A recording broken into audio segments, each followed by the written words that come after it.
Olá pessoal, boa noite a todos, boa noite Pai Elias, espero que estejam todos muito bem. Hoje na companhia de Nanã, nossa orixá que é sábia, detentora de muita experiência, que tem muita coisa para ensinar pra gente.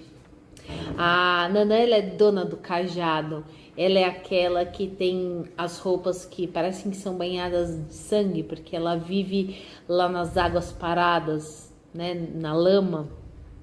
E ela dizem que mata muito rápido. Ela mata uma cabra sem precisar de uma faca. Ela é considerada a orixá mais antiga do mundo. E ela chegou aqui justamente para frutificar a terra. Ela desconhece o ferro porque ela veio lá antes de tudo isso. Ela já estava aqui muito antes de aparecer o ferro. O termo Nanã significa raiz. E é aquela que é encontrada então no centro da terra. Ela se tornou uma, né, segundo nossas crenças, uma orixá temida, porque às vezes ela é associada também com a morte, né, com essa passagem. Ela é a senhora das doenças também, e ela inclusive é mãe de Omulu, que a gente vai falar sobre a lenda que envolve eles, inclusive hoje. Ela é protetora dos idosos, dos desabrigados, dos doentes. Então, ela atua em toda essa vertente. E hoje a gente vai falar um pouquinho de uma lenda e depois falar um pouquinho também sobre essa lenda. Tá bom? Vamos lá?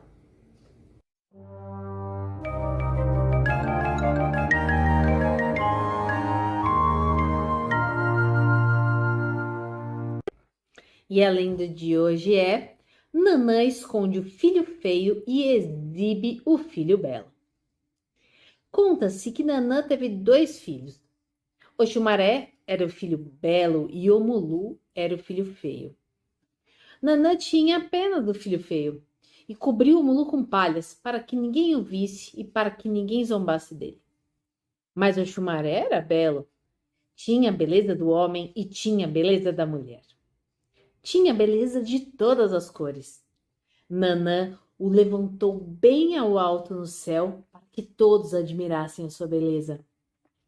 Pregou o filho no céu com todas as suas cores e o deixou lá para encantar a terra para sempre. E lá ficou o Xumaré, à vista de todos. Pode ser admirado em seu esplendor de cores sempre que a chuva traz o arco-íris. Essa foi a lenda de hoje, ela foi curtinha. E por isso eu vou emendar em outro pedacinho de lenda de Omulu, que traz um pouco também essa história de Nanã com o filho feio, que é citado, que é o Omulu. E o que acontece com essa lenda de Omulu? Por causa do feitiço que Nanã tinha lançado para engravidar, o Omulu ele nasceu todo deformado. E ela estava muito desgostosa com o aspecto do filho. E ela, né, a lenda diz que ela o abandonou na beira da praia para que o mar levasse. E um grande caranguejo veio, então encontrou o bebê e ele o atacou com as suas pinças. E por isso ele ficou todo ferido, quase morreu. E Iemanjá saiu do mar, o encontrou e cuidou dele, fez curativos, enfim. E o que acontece? O que a gente tira dessas lendas, né? Cada lenda traz uma história que a gente também faz as releituras, as nossas leituras, e a gente precisa tirar sempre o melhor delas. E o que Nanã ensina pra gente? Ela tem muito ensinamento em relação ao perdão. Porque ela abandonou o filho dela, né, na beira da praia, e com o tempo, o Baluaê perdoou essa mãe. Mas o maior desafio de Nanã foi se auto-perdoar. E por ela ter tido cometido aquele ato, né? E por isso ela é a representação do perdão, porque Nanã mostra que não é importante só a gente perdoar os outros, perdoar as outras pessoas, mas é importante a gente praticar o auto-perdão. Quantas vezes a gente não comete alguma coisa sem querer cometer também, né? Às vezes a gente erra e fala, nossa. E a gente demora para se perdoar, e a gente se crucifica, e a gente tarda muito o nosso processo evolutivo, porque a gente está aqui justamente para isso.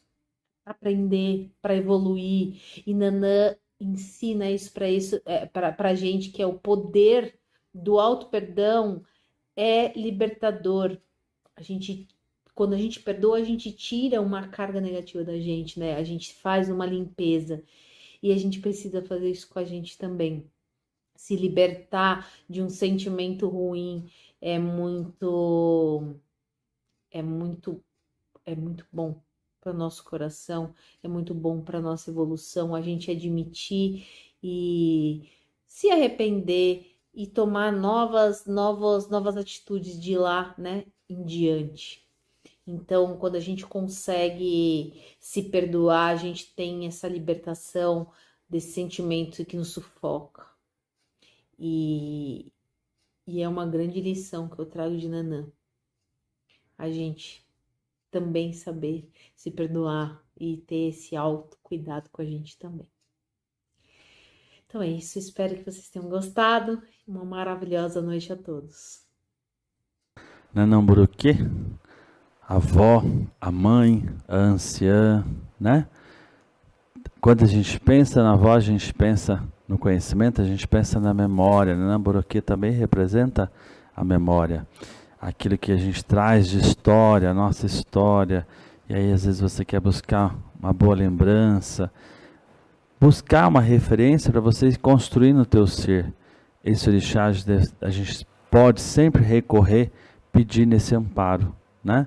Cada lenda é uma mensagem, cada lenda traz um conhecimento, nos ensina. Dentro desse panteão de orixás que circundeia, e cada lenda tem uma história, Nanamburuquê é a mãe de Uroko, Euá, o Molu, o Baluaê, né? O San, o Molu e o Xumaré. Mas por ser o orixá mais velho, a gente pode dizer que é a mãe de todos os orixás. E aí é onde a gente tem esse respeito por essa anciã pedindo a benção. Tenhamos fé. Tem bastante gente aqui pedindo reza, bastante gente hoje presente pedindo amparo, pedindo oração. Que a gente tenha fé. A gente tem às vezes assistido situações de desajuste no lar, na família, né, no meio, às vezes no nosso convívio, no trabalho, quantos e quantos momentos, às vezes de desequilíbrio a gente tem presenciado. É bem importante que a gente não permita entrar nessa energia, às vezes contrária. É preciso que a gente ilumine, né? E aí às vezes muitos podem dizer, mas Pai Elias, a minha lamparina está quase apagando, o querosene está acabando aqui. E aí por isso que a gente recorre à espiritualidade, por isso que a gente tem que se fortalecer na fé, por isso que a gente tem que se fortalecer na religião, buscar esse amparo realmente espiritual, fazer os nossos ritos espirituais, porque inúmeras são as situações que a gente vê de dificuldade, né? As coisas, o valor, o preço, a alimentação, o quanto custa, o quanto está caro sobreviver, o quanto a dificuldade muitas pessoas passam, quantos jovens às vezes em desequilíbrio, em desarmonia, quantos lares em desarmonia. Por isso que a gente precisa da religião. Às vezes é difícil, aí a gente está cansado, né?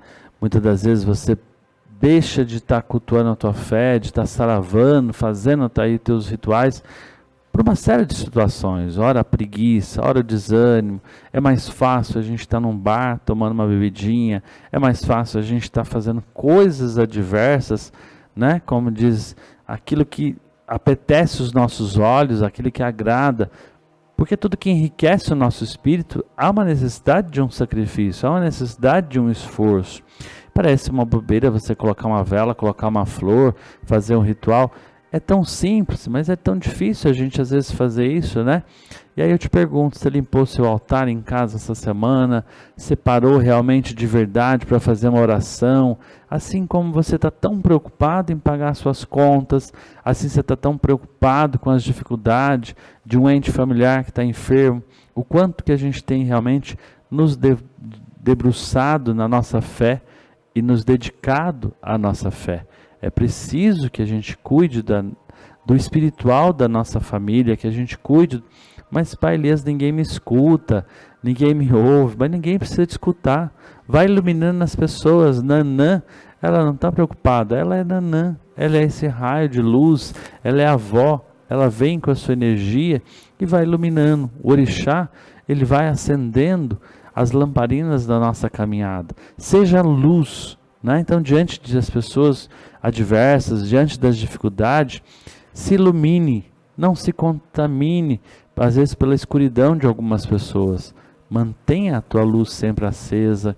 Mas, Pai Elias, eu tenho feito tudo isso e muitas das coisas não têm acontecido na minha caminhada, na minha estrada. Imagina se você não tivesse feito tudo isso, né? A gente tem os nossos aprendizados, a gente tem os nossos momentos de crescimento, de necessidade de se transformar. Nanã fala muito disso, da nossa transformação, transmutar energias e mudar ciclos, vivenciar fases. Não é tão simples, né? A gente precisa se desenvolver para a gente ter esse equilíbrio todo.